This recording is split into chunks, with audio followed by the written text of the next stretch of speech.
Hello বন্ধুরা, আজ আমরা যাচ্ছি আমাদের ছোট্ট একটা ফ্ল্যাটের সত্যনারায়ণ পুজোর ব্যবস্থা করতে।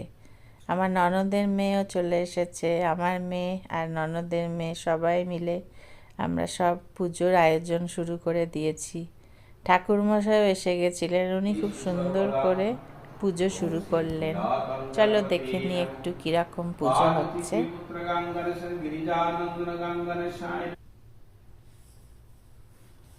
তারপরে আমরা অঞ্জলি দিলাম।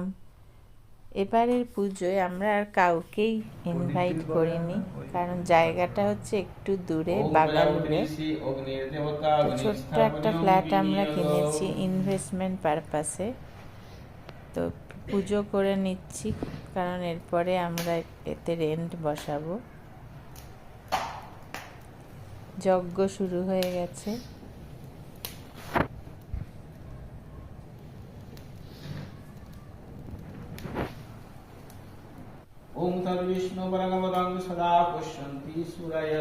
বলে নাকি প্রত্যেক বাড়িতে ঢোকার আগে এরকম যজ্ঞ করা খুব ভালো, যত রকম নেগেটিভিটি চলে যায় এই আগুনের ইয়েতে। এই পুজো শেষের মুখে খুব ভালো পুজো হয়েছে। দেখতে থাকো আমার চ্যানেল, সাপোর্ট করো, সাবস্ক্রাইব করো।